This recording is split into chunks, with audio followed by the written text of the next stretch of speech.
বেইনিয়ে খেলিছে টকা পয়সা বহুত আছে যাৰ 37টা বেংক একাউণ্ট সব সম্পত্তি হিসাব কৰিলে কিবা কিবি হিসাব কৰি তাৰ 137 কোটি টাকা আছে তাৰ এইকাৰণে দামী কিন্তু ই আগত কোনো মহিলাসকলৰ কাৰণে কাম কৰা নাই কোনোবা দল সংগঠনৰ থাকি কোনো কাম কৰা নাছিল সমাজ সেৱক বুলি ক'বলৈও একো নাই তো তেনেকুৱা এজন ব্যক্তি তো সেইকাৰণে মই আপোনালোকক অনুৰোধ কৰিব বিচাৰিছোঁ আপোনালোকে ভালকৈ ভাবি চাব আজিকালি কি কৰিছে চৰকাৰে কোনোবা আমাৰ দুখীয়া ঘৰৰ মানুহবিলাকে যদি কোম্পানীত কাম কৰে কোনোবা ফাৰ্ষ্ট ক্লাছ ঠিকাদাৰৰ আণ্ডাৰত যদি কাম কৰে তাৰ বান্ধিব লাগিব কিবা কিবা ডাঙৰ কাম কৰিব লাগিব যদি আঘাত হয় কিবা দুৰ্ঘটনা যদি ঘটে ইঞ্চুৰেঞ্চ বনাব লাগে আৰু এই ইঞ্চুৰেঞ্চটো লোকেল MLA সহি কৰিব লাগে তেতিয়া পায় এতিয়া আমাৰ বহুত মানুহ লেবাৰ সেবাৰ কৰি আছে হয় না নহয় দুখীয়া মানুহবিলাক মোৰ ঘৰততো যাব পাৰে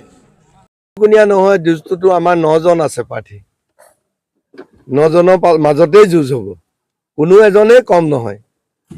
খালি আমাৰ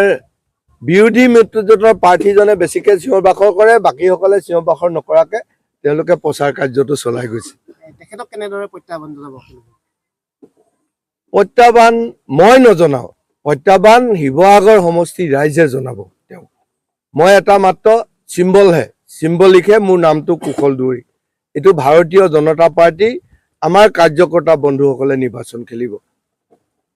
বন্ধুত্বপূৰ্ণভাৱে আচলতে আপোনালোকৰ মিত্ৰজোঁটৰ প্ৰদীপ হাজৰিকাও নমিনেশ্যন দাখিল কৰিছে এই কেনেকুৱা হ'ব ৰাইজ কাৰ পক্ষত থাকিব একচুৱেলি আমাৰ মিত্ৰজোঁট আছে বৃহত্তৰ স্বাৰ্থৰ খাতিৰত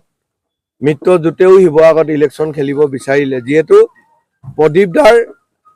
যিটো আমগুৰি সমষ্টি আছিলে ইতিমধ্যে বিলুপ্তি হ'ল সেইকাৰণে প্ৰদীপ দাই ইয়াতে আশা কৰিলে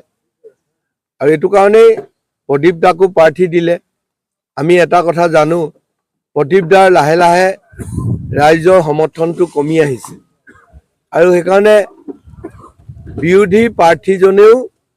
এই কথাটো ভাবি আছিলে যে প্ৰদীপ দাক দিলে সহজতে জিকিব পাৰিম আৰু কুশল দুৱৰী আহিলে ইলেকশ্যন খেলিবলৈ টান হ'ব সদায় তেওঁ আপোনালোকৰ আগত ওলোটা কথা এটা কৈ আছিলে যেতিয়াই তেওঁক মোক টিকেট দিলে মোক টিকেট দিয়াৰ পাছত তেওঁৰ অৱস্থাটো খুব বেয়া হৈছে এতিয়া তেওঁ চব ফালৰ পৰা চাইছে যে তেওঁ জিকিব পাৰিব নেকি ইয়াত হয়তো তেওঁ জিকিব যে নোৱাৰে এই কথাটো তেওঁ এতিয়া বুজি পাইছে কেনেকুৱা ধৰণৰ যুঁজ হ'ব অখিল গগৈ বনাম নিশ্চয় প্ৰদীপ দাও ভোট নোপোৱা নহয় নিজৰ এৰিয়াত আজি ইমান দিনে ৰাজনীতি কৰিছে প্ৰদীপ দাই কিছু ভোট পাব বিশেষভাৱে অখিল গগৈ ভেটি আজিৰ দিনত আছে বুলি নাভাবোঁ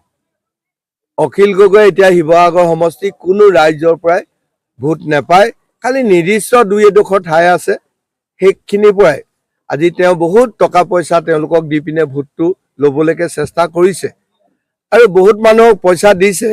দিয়াৰ পাছত ৰাইজে কৈছে আমি পইচা ল'লোঁ মোলৈকে ফোন কৰিছে কিন্তু আমি ভোট অখিল গগৈক নিদিওঁ বুলি কৈছে নিশ্চয় আমাৰ যদি ৰাইজে যেনেদৰে আগবাঢ়ি আহিছে তেনেকৈ যদি আগবাঢ়ি যায় তেতিয়াহ'লে হয়তো আমি 50,000ৰো ব্যৱধান আমাৰ হ'ব পাৰে যদি অখিল গগৈকো কোনোবাই দুই এটা ভোট দিয়ে প্ৰদীপ দাও যদি অলপ বেছিকৈ ভোট পায় তেতিয়াহ'লে 20,000 ভোটৰ ব্যৱধানত আমি জয়ী হোৱাৰ পূৰ্ণ সম্ভাৱনা আছে আৰু এইটো এতিয়া বতৰলৈ যদি চাওঁ তেতিয়াহ'লে আমি কাম কাজ কৰিব নোৱাৰিম আৰু প্ৰতিকূল বতৰকো নেওচি ৰাইজেও আমাক পূৰ্ণ সমৰ্থন জনাইছে ইয়াৰ সকলো ৰাইজ ওলাই আহিছে আমি যিমানকৈ পাৰোঁ চেষ্টা কৰিম ৰাইজৰ ওচৰলৈকে যোৱাৰ আৰু যিখিনি বাকী থাকিব আমাৰ কাৰ্যকৰ্তাসকল আছে তেওঁলোকে বাকীখিনি কাম নিশ্চয় কৰিব